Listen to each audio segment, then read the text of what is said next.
সেদিন কোন অন্তরঙ্গ বন্ধুর খবর নেবে না। ওয়ালা ইয়াসআলু হামিমুন হামিমা ওয়ালা ইয়াসআল হামিমুন হামিমা। যেদিন আকাশ গলিত ধাতুর মতো হবে, কোন অন্তরঙ্গ বন্ধু, কোন প্রাণের চাইতে প্রিয় বন্ধু কেউ কারো কোনো খবর নেবে না।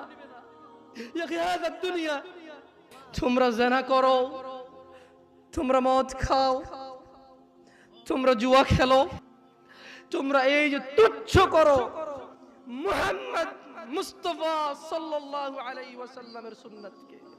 রব বলছে তুমি সত্য বলো, তোমার আমাল সংশোধন করে দেব, তোমার হৃদয় পরিবর্তন করব আমি আল্লাহ।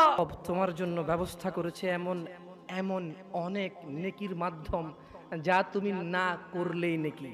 শুকর না খেলে নেকি, মদ না খেলে নেকি, জুয়া না খেললে নেকি। যেভাবে আল্লাহকে ভয় করা উচিত, যেভাবে আল্লাহকে ভয় করা উচিত। কেন? ওনার হাতে তোমাদের জীবন, ওনার কাছে তোমাদের প্রত্যাবর্তন। তোমার এই সুন্দর সুঠাম দেহের মালিক তিনি তোমাকে সৃষ্টি করেছেন তোমার বাবার পাঁজরের হাড়ের এক ফোঁটা তুচ্ছ পানি থেকে যা সজোরে ধাক্কা দিয়ে বের হয়।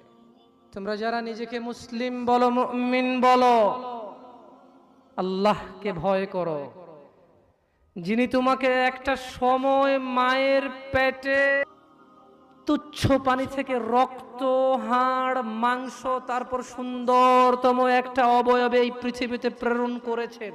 তারপর তুমি ছিলে শিশু, তিনি তোমাকে করেছেন যুবক, শক্ত হাট্টা কাট্টা শক্তিশালী। তোমাকে মানুষ বীর বলে, তোমাকে মানুষ বাহবা বলে। তিনি তোমাকে অবকাশ দিয়েছে। নিঃশ্বাস যেটা তুমি নিচ্ছ এটা ওনার দেওয়া। ওনাকে ভয় করো। ভয় করো তোমার সামনে থাকা মুরব্বিকে দেখে। ঠিক এখন থেকে 20 বছর আগে 60 বছরের বৃদ্ধের বয়স ছিল 40, 4 সন্তানের পিতা, অমুক স্কুল কলেজ মাদ্রাসার শিক্ষক, প্রিন্সিপাল, অমুক দলের নেতা, অমুক ব্যবসার প্রতিষ্ঠাতা, অমুক প্রতিষ্ঠানের ম্যানেজার, যাকে দেখলে চেয়ার ছাড়ে। ঠিক এখন থেকে 20 বছর পূর্বে উনি